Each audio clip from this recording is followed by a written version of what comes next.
बिस्मिल्लाहिर्रहमानिर्रहीम। अस्सलामुअलैकुम। शेफ़ उस्मा की किचन देसी पकवान में खुश आमदीद। आज मैं आपके लिए लाई हूँ पेशावर किस्सा खानी की बहुत ही मशहूर खीर बनाने का आसान सा तरीका। 1.5 किलो खीर आज हम बनाएंगे और बताएंगे कि ये खीर कैसे बनाई जाती है। तो चलिए देखते हैं कि खीर बनाने के लिए हमें किन किन इंग्रेडिएंट्स की ज़रूरत है।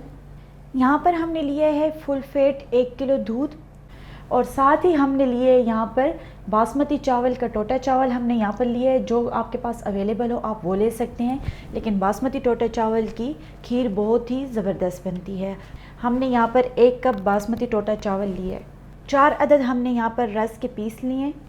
इलायची ली है हमने हस्बे ज़रूरत और चीनी हमने ली है यहाँ पर 1.5 कप। आप कम या ज़्यादा कर सकते हैं अपने टेस्ट के मुताबिक। अगर आप किचन के हेल्पफुल और यूनिक गैजेट्स बाय करना चाहते हैं तो हमारी दराज शॉप इजी किचन को विज़िट करें, जिसका लिंक डिस्क्रिप्शन में मौजूद है। तो चलिए रेसिपी बनाना स्टार्ट करते हैं। सबसे पहले हम चावलों को बॉईल कर लेंगे। चावलों को हमने 2 घंटे पहले भिगो कर रख दिया था। चावलों को आपने लाजमन 2 घंटे पहले भिगो कर रखना है, जिससे वो बहुत ही सॉफ्ट हो जाएंगे और खिले खिले हो जाएंगे।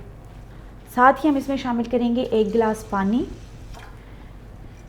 फ्लेम हम इसके नीचे मीडियम रखेंगे और इसके बॉईल होने का और पकने का इंतज़ार करेंगे।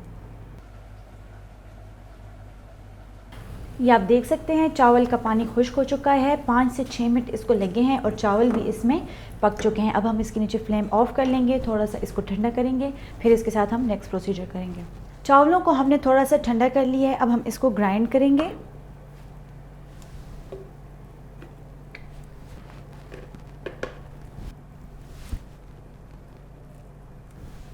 अब हम इसमें शामिल करेंगे रस। रस को हमने छोटे छोटे पीसेस में कर लेना है ताकि ये इजीली ग्राइंड हो जाए। रस डालने के बाद अब हम इसमें शामिल करेंगे आधा गिलास दूध। आधा हम जब दोबारा ग्राइंड करेंगे मज़ीद रस के साथ तब डालेंगे। अब हम इसको ग्राइंड कर लेंगे।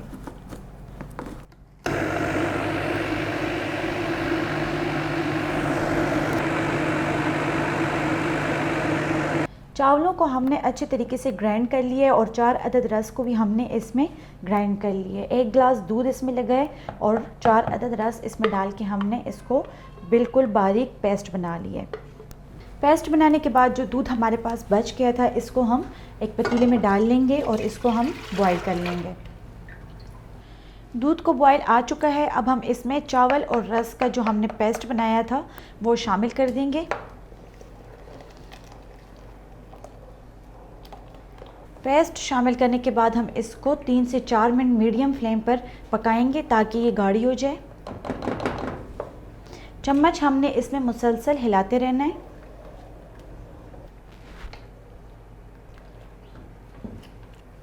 ये आप देख सकते हैं खीर गाढ़ी हो चुकी है। इसको हमने 4 से 5 मिनट मीडियम फ्लेम पर पकाया है। अब हम इसमें मीठा शामिल करेंगे। चीनी हमने लिए यहाँ पर 1 कप।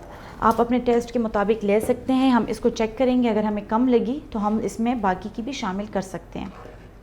चीनी शामिल करने के बाद हम इसको 10 से 15 मिनट मीडियम फ्लेम पर पकाएंगे और मुसलसल इसमें चम्मच चलाते जाएंगे जब तक कि ये गाढ़ी नहीं हो जाती।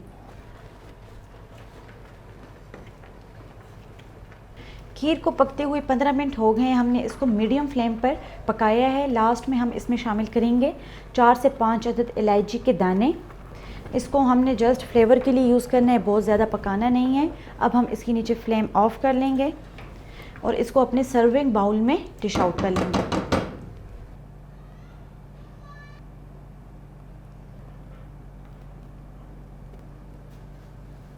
खीर को हमने बाउल में ट्रांसफ़र कर लिए है। अब हम इसको 2 से 3 घंटे के लिए फ्रिज में रखेंगे ताकि ये असल शेप में आ जाए।